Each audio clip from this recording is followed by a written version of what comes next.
বলেন আশা ভাই, বলেন কি অবস্থা? জি মোহাম্মদ ভাই, আলহামদুলিল্লাহ। আমাদের এনআরবি ব্যাংক তো আজকে আবার রেকর্ড ডেট, 1 টাকাও ব্যবসা পেলাম না এনআরবি ব্যাংকের থেকে। আপনি বলছিলেন 50 পয়সা নামবে, 50 পয়সা নেমেই গেল। মাঝখান দিয়ে আপনি একটা ব্যাংকের কথা বলতেন, প্রায় রিসেন্টলি না, আগে বলতেন, পরে বলতেন আপনি সাউথ বাংলার কথা, এই না সরি ইয়ের কথা, ওই যে এক্সিম ব্যাংক। সাউথ বাংলাটা আপনি আমাকে আগে বলছিলেন, আমার মনে আছে যে এই ব্যাংকটা পারবে অনেক। সাউথ বাংলাটা কিভাবে সার্কিট লেগে গেল? সাউথ বাংলা পারবে, আপনার ওই জায়গাটা ছেড়ে দেওয়াটা হুম সঠিক কাজ হয়নি। আচ্ছা, সাউথ বাংলা কি আছে দেখে এসবি। হ্যাঁ, শেয়ারটা একদম কেনার জায়গাতে আসছিল 7 টাকা 10 পয়সা। জি টার্গেট কত এখন? ভলিউম টার্গেট দিব কোথায়? 7 টাকা 50 পয়সা একটা রেজিস্ট্যান্স ছিল, 8 টাকা 20 পয়সা একটা রেজিস্ট্যান্স ছিল,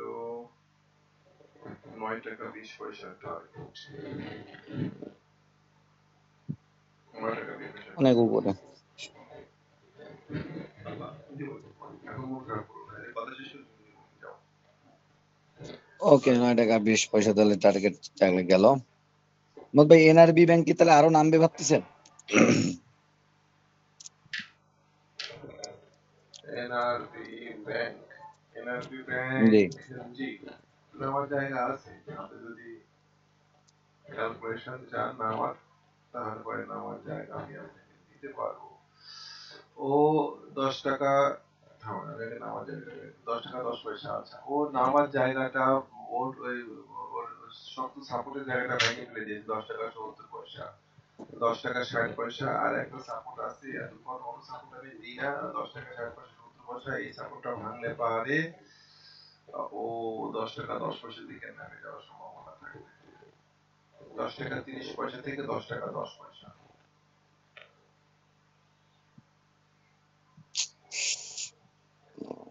আর উপরের কড়া রেজিস্ট্যান্স যেখানে গিয়ে প্রফিট টেক হবে, এটা কি 1170 ছিল, ওইটাই থাকবে মোহাম্মদ ভাই? কড়া রেজিস্ট্যান্স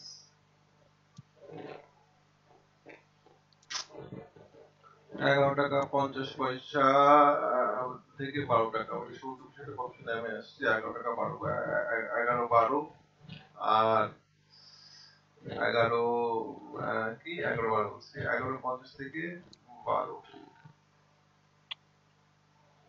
এটা ভাঙলে তখন এটাকে মুভমেন্ট করানো যাবে। সাপ্তাহিক চার্ট, আরে আল্লাহ, ভাবতে ভাই এই সপ্তাহে ওকে যে কোনো মূল্যে, যে কোনো মূল্যে, এখন অনেক দিন বাকি আছে সপ্তাহ, 10 টাকা 70 পয়সা উপরে থাকতে হবে, তা না হলে নামে যাবে। তা না হলে পরে নামে 10 টাকা 10 পয়সা থেকে 10 টাকা 30 পয়সার মধ্যে নামে। মানে এই রেজিস্ট্যান্স, সপ্তাহের পুরোটা? হ্যাঁ রেজিস্ট্যান্স 11 টাকা 50 পয়সা 12 টাকায় 50 পয়সার মধ্যে রেজিস্ট্যান্স। তবে এই আপনি মাঝে মাঝে একটা রেজিস্ট্যান্স ধরে নেন, 11 টাকা 80 পয়সা ধরে নেন, এটা রেজিস্ট্যান্স। এটা পার করতে পারলে তখন আমরা এটাকে আবার আপওয়ার্ডে নিয়ে আসতে পারবো।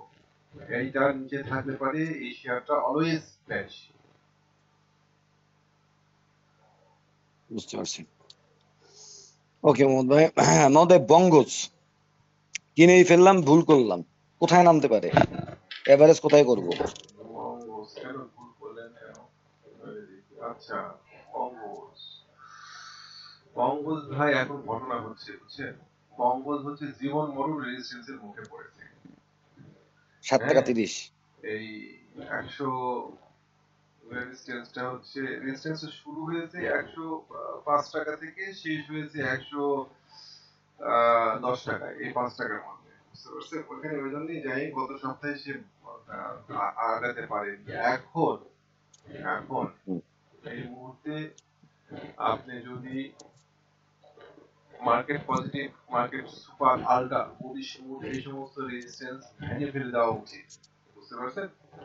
এই সমস্ত জি রেজিস্ট্যান্স ভেঙে ফেলে দেওয়া উচিত। দীর্ঘদিনের রেজিস্ট্যান্স, এই রেজিস্ট্যান্সটা প্রায় 5 বছরের রেজিস্ট্যান্স, 5 বছরের হুম রেজিস্ট্যান্স। সাপোর্টটা ভাঙছে ও 17 অক্টোবর, হ্যাঁ, হুম, তো এখন জি। 110 টাকার নিচে আমি কিছুতেই বাই করবো না। 110 টাকা ক্রস করবে, রিটেস্ট করবে, তখন আমি বাই করবো। তখন আমার টার্গেট কততে দিব? তখন আমি টার্গেট নিব 126 টাকা, 25 টাকা, এরকম। একই অবস্থা বিএসসি হয়ে আছে 105 টাকা। হ্যাঁ, আমার কালকে হুম, আশিক জিজ্ঞাসা করছিল বিএসসি কি হবে, আমি বললাম যে 100। আমি এখনো বলিনি, আমাকে মেসেজ দিয়েছিল, আমি এখন বলবো, মেসেজ করছিলাম এখন। তো 110 টাকার নিচে অ্যাকচুয়ালি আমি বঙ্গস কেনার ঘোর বিরোধী। মানে মার্কেট যদি কারেকশনের দিকে যায়, তাহলে এই শেয়ারগুলো এটা পার করতে পারবে না। আচ্ছা। আর যদি মার্কেটে উঠে তাহলে সেক্ষেত্রে এগুলো উঠে হ্যাঁ, যেতে এখন পারে। যদি মার্কেট মানে এখন যদি মার্কেট উঠে যায় উপরের দিকে, তাহলে পরে তো মনে হয় এটাও উঠবে উপরে। ওটা তো কোনো বক্তব্যই নাই। টার্গেট হবে আপনার 126 টাকা থেকে কত টাকা দিব, 100 না, টার্গেট বেশিই দিলাম আপনাকে, তখন ঝামেলা করে 130 টাকা চলে যাবে শেয়ারটা। এর থেকে 130 টাকা, ওকে। এর থেকে আপনার খান বাজার হবেন অনেক ভালো। খান মাথা বাজার আজকে টানবে মাহমুদ ভাই? মাথার উপরে এরকম খাড়া নাই, বুঝছেন? এগুলো হচ্ছে মাথার উপরে খাড়া। হ্যাঁ, হ্যাঁ, মাথার উপরে এত বড় খাড়া নেই। বিএসসি আপনার ওই কি আইবিপি, আমি যে কটা দেখেছি এর মধ্যে, তার মধ্যে আইবিপি, তারপরে বিএসসি, বঙ্গ, যেগুলো হচ্ছে মাথার উপরে একদম মনে করেন ওই গিলেটিন লাগানো আছে, সেই আপনার ওই গ্রিক কুইং কুইং সাউথও। কুইন সাউথ, কুইন সাউথ এগুলো মনে হচ্ছে কুইন সাউথের মাথার উপরে। এতখানি না হলেও রিসেন্ট আপনার 1 বছরের আগের কিছু কুইন সাউথ থেকে এগুলো বেশি। কুইন সাউথটা গ্রহণযোগ্য, যে হয়তো একটা টান টান মারে 15 টাকা 15 টাকা পার করে যাবে, কিন্তু এগুলা খুবই হুম, টাফ হবে পার করা।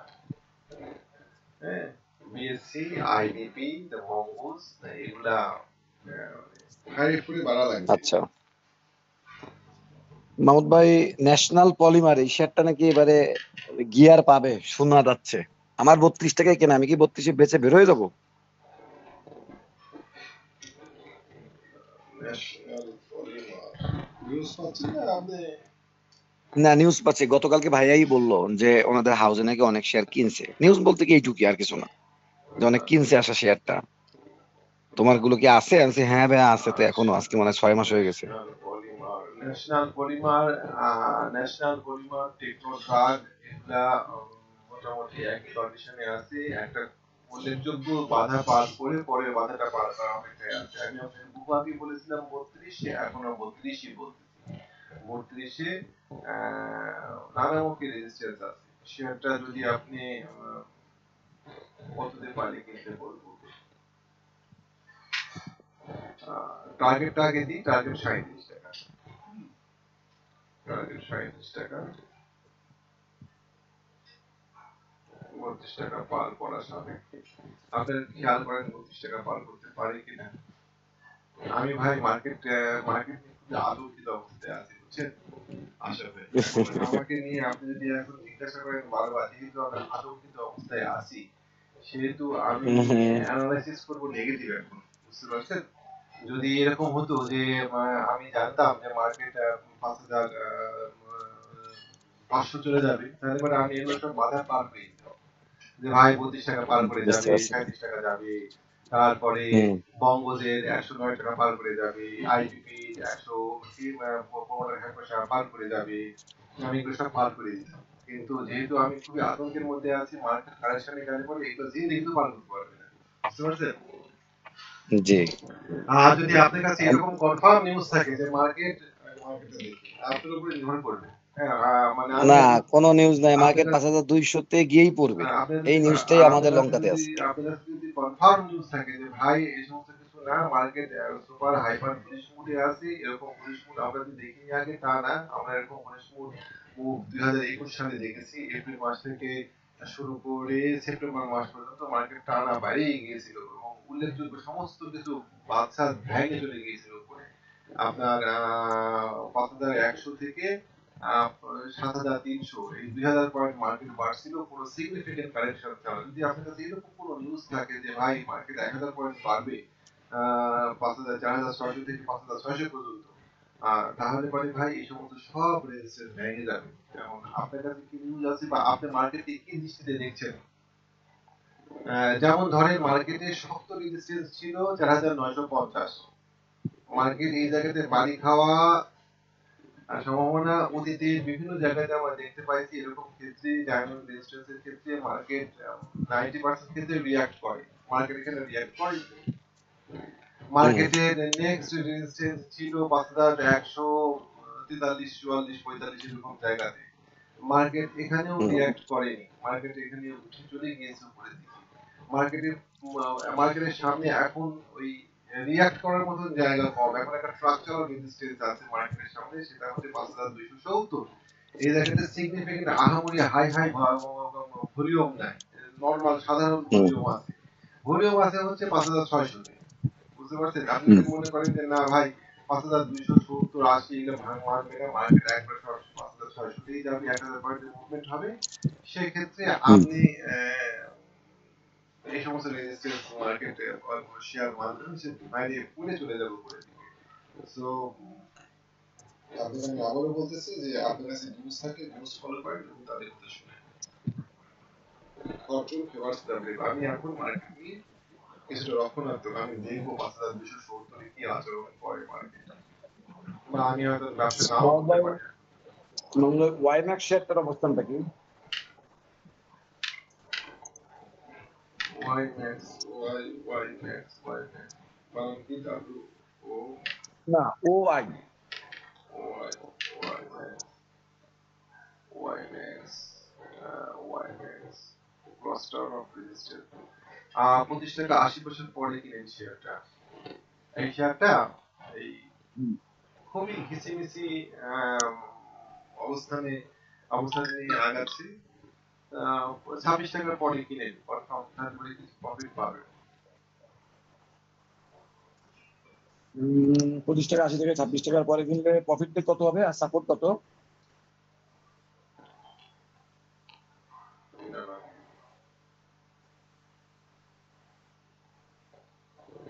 প্রফিট টেক করবেন 28 টাকা 60 পয়সা, 28 টাকা 60 পয়সা, 26 টাকা কম, 28 টাকা 60 পয়সা ডেফিনেটলি প্রফিট টেক করবেন। তাহলে 25 টাকা 80 থেকে 26 টাকা হচ্ছে রেজিস্ট্যান্স।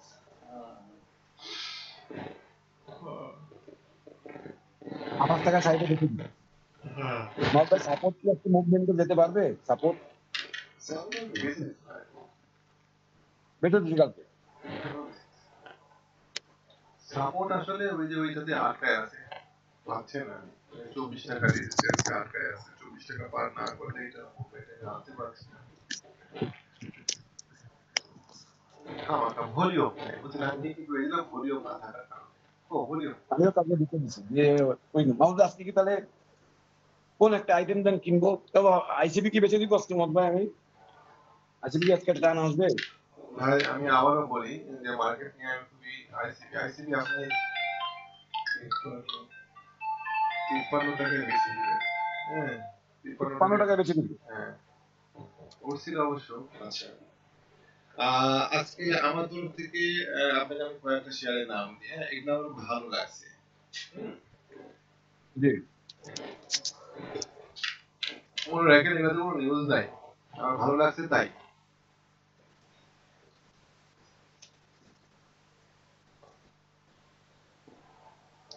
অ্যাডভেন্ট ফার্মা, এই শেয়ারটা বাই দিবেন 16 টাকা 10 পয়সার পর। খুবই লো ভলিউম। এটা হচ্ছে আমার পছন্দের নিচের দিকের শেয়ার। আমি একটা ফার্মা দিব আপনাকে, সিলভা ফার্মা। সিলভা ফার্মা বরং অ্যাডভা ফার্মা থেকে ভালো। সিলভা ফার্মা যদি আজকে টান দেয়, ভলিউম শেয়ারটা আছে, তাহলে সিলভা ফার্মা নিতে পারেন। টার্গেট আপাতত 12 টাকা 50 পয়সা থেকে 13 টাকা পর্যন্ত। অ্যাডভান্সটা বাদ দেন, সিলভাটাই রাখেন। হ্যাঁ, 13 টাকা 70 পয়সা 14 টাকা এরকম টার্গেট। শুধু দেখবেন 11 টাকা 50 পয়সার উপরে শুধু বাই দিবেন। আচ্ছা, এমএল ডাইং আপনার শেয়ার। হ্যাঁ এটা আমারও পছন্দ। জি, এমএল ডাইং শর্ত একটাই, 10 টাকা 10 পয়সার নিচে নামা যাবে না। হুম, আচ্ছা, ABPPL এটা আপনার শেয়ার কেমন? 23 থেকে 27 এর মধ্যে একটা ঝামেলাতে আটকা পড়ে আছে। নাভানা ফার্মা, নাভানা ফার্মাকে আজকে দিতেই হবে, টার্গেট 67। এটা অনেক দূর। টার্গেট 67। নাভানা ফার্মা যদি ঘুরে 50-55 টাকা নিচে নেমে যায়, শেয়ারটা আপনাকে খুব ভোগাবে। হ্যাঁ, এটা স্টপ লস হচ্ছে গত ক্যান্ডেলের লো, মানে 52 টাকা 80 পয়সা। তাহলে পরে আমি আপনাকে দিলাম সিলভা, এমএল ডাইং, খান ব্রাদার্স, নাভানা ফার্মা, এই সবকটা আপনারই শেয়ার। না, সবকটা আপনার শেয়ার না, সিলভাটা সম্ভবত আপনি একসময় আমাকে বলেছিলেন। হ্যাঁ, সিলভার ওই যে চিটাগাং এর পার্টি কিনছিল, জি সিলভার অ্যাডভেন্ট। এখন কাহিনী হচ্ছে যে আপনি কি করবেন, কোথায় কি দেখবেন, সেটা আপনি এখন চিন্তা ভাবনা করে উপায় নেবেন। তো কেয়ারফুল থাকেন আর কি। তো ঠিক আছে, আল্লাহ, জি মোহাম্মদ ভাই, জি থ্যাংক ইউ, জি আসসালামু আলাইকুম। আবার ওয়ালাইকুম আসসালাম। হুম,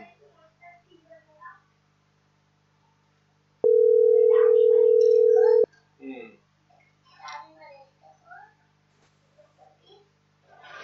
ওই মা, খুবই সুন্দর হয়েছে। জি ভাইজান, ভালো আছেন? জি, সালাম আলাইকুম। বলেন রেজাল ভাই, কি অবস্থা? জি, এই আছি মোটামুটি। ধরেন আমি তো সত্যি কথা কি, আমি তো 2008 এখানে ঢুকেছি, বুঝছেন? হুম, 2008 থেকে 2010 পর্যন্ত কিছু টাকা অর্জন করি, এরপর তো খালি লস আর লস, কখনো লাভের মধ্যে থেকে যা ছিল সব হারাইছি। এখন সামান্য কিছু টাকা আছে, তো আপনার আমার ভালো লাগছে। এই এখন যদি একটু রেজাল ভাই, আমার কাছে বেশ কিছু শেয়ারে নিউজ আছে, কিন্তু আমার কাছে এরকম নিউজও আছে যে মার্কেট আপনার কারেকশনে যাবে। জি জি জি মার্কেট কারেকশনে যাবে, তো এখন ইনভেস্ট করাটাই বেশি ঝুঁকিপূর্ণ। মানে এরকম মানে আমার কাছে দৃশ্যমান মনে হচ্ছে যে মার্কেট হয়তো আর খুব বড় জোর 80-90 পয়েন্ট বেড়ে কারেকশনের মধ্যে জি জি যেতে পারে, আনলেস যদি শেয়ার জি খুব বেশি বুলিশ হয়। তারপরেও আপনি যেহেতু শেয়ার জি চাচ্ছেন, আমি আপনাকে কয়েকটা শেয়ারের নাম বলি।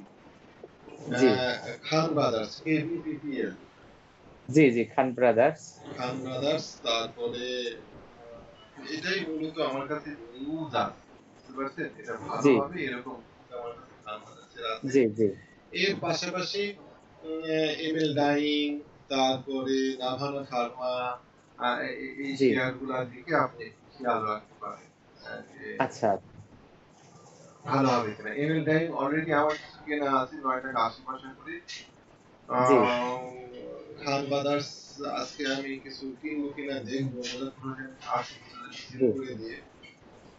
জি এই তিনটা শেয়ারই থাকে, বেশি শেয়ার নেওয়ার দরকার নাই আপনার। আচ্ছা আচ্ছা এমএল ডাইং, নাভানা ফার্মা, খান খান ব্রাদার্স, ব্রাদার্স, সেভিলটাই নাবানা ফার্মা। একটু খেয়াল রাখেন, তবে মাথাতে রাখেন যে মার্কেট জি 5280 জি এরকম জি জি জায়গাতে গিয়ে মার্কেট হয়তো হোঁচট খাওয়ার সম্ভাবনা আছে, যদি না মার্কেট। আচ্ছা জি তো আচ্ছা, ধন্যবাদ আপনাকে, অসংখ্য ধন্যবাদ। তাহলে আমি ইমেলটা আইনটা কিনি, বুঝছেন? সেটা আমারও আপনি হ্যাঁ, সেটা জি আপনার চয়েস, এমন জায়গা আপনি কিনবেন জি কিনা। জি আমি আপনাকে আচ্ছা তিনটা আচ্ছা শেয়ার দিলাম। জি, সালামু জি আলাইকুম। ধন্যবাদ ধন্যবাদ, জি ওয়ালাইকুম আসসালাম।